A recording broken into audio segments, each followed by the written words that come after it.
Flower preservation ചെയ്യാൻ ആഗ്രഹിക്കുന്ന കസ്റ്റമേഴ്സിന് വേണ്ടിയിട്ടുള്ള ഒരു ക്ലാരിഫിക്കേഷൻ വീഡിയോ ആണ് കേട്ടോ ഇത്. കുറച്ച് പേർക്കൊക്കെ ഡൗട്ടാണ് ഫ്രഷ് ഫ്ലവേഴ്സ് അതേപോലെ റെസിനാട്ടിൽ പ്രിസർവ് ചെയ്യാനായിട്ട് സാധിക്കുമോ എന്നുള്ളത്. ഒരിക്കലും ഫ്രഷ് ഫ്ലവേഴ്സ് റെസിനാട്ടിൽ പ്രിസർവ് ചെയ്യാനായിട്ട് സാധിക്കത്തില്ല.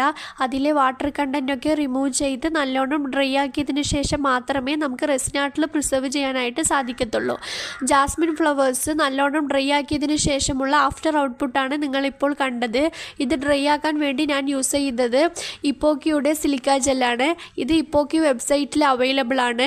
ഇതല്ലെങ്കിൽ sun dry or air dry എന്നുള്ള ഓപ്ഷനും കൂടി നമുക്ക് യൂസ് ചെയ്യാം. എന്നാൽ കളർ ഔട്ടാകാതെ ഫ്ലവേഴ്സ് ഡ്രൈ ആയി കിട്ടണമെങ്കിൽ സിലിക്ക ജെല്ല് യൂസ് ചെയ്യാം എന്നുള്ള ഓപ്ഷൻ മാത്രമേ ഉള്ളൂ കേട്ടോ.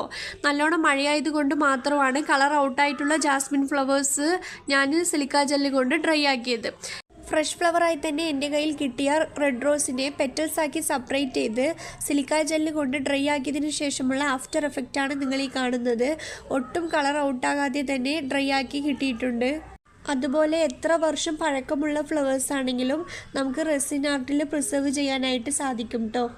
കളർ ഔട്ടായിട്ടുള്ള ഫ്ലവേഴ്സിന് നല്ലൊരു കോൺട്രാസ്റ്റ് കളർ ബാക്ക്ഗ്രൗണ്ട് ആയിട്ട് കൊടുത്തിട്ടാണ് ഞാൻ റെസിനിൽ പ്രിസർവ് ചെയ്യാനായിട്ട് ചൂസ് ചെയ്യുന്നത്. അങ്ങനെ ചെയ്യുമ്പോൾ എത്ര കളർ ഔട്ടായിട്ടുള്ള ഫ്ലവേഴ്സ് ആണെങ്കിലും നല്ലോണം ഭംഗിയുള്ള ഔട്ട്പുട്ടായിട്ട് നമുക്ക് കിട്ടും. പിന്നീട് അപ്കമിങ് ബ്രൈഡ്സിനോടാണ്, നിങ്ങൾക്ക് വർമാല പ്രിസർവേഷൻ ചെയ്യാൻ ആഗ്രഹമുണ്ടെങ്കിൽ നിങ്ങളുടെ ഫംഗ്ഷൻ കഴിഞ്ഞതിന് ശേഷം വർമാല എവിടെയെങ്കിലും എയർ ഫ്രീ ആയിട്ട് ഹാങ് ചെയ്തിടാനായിട്ട് ശ്രദ്ധിക്കുക. ഒരിക്കലും പ്ലാസ്റ്റിക് കവറിൽ ഇട്ട് വെക്കരുത്. കൂടാതെ എത്രയും പെട്ടെന്ന് തന്നെ എനിക്ക് സെൻഡ് ചെയ്ത് തരുവാണെങ്കിൽ കളർ ഔട്ടാകാതെ നിങ്ങളുടെ വർമാല പ്രിസർവ് ചെയ്യാനായിട്ട് സാധിക്കുന്നതാണ്.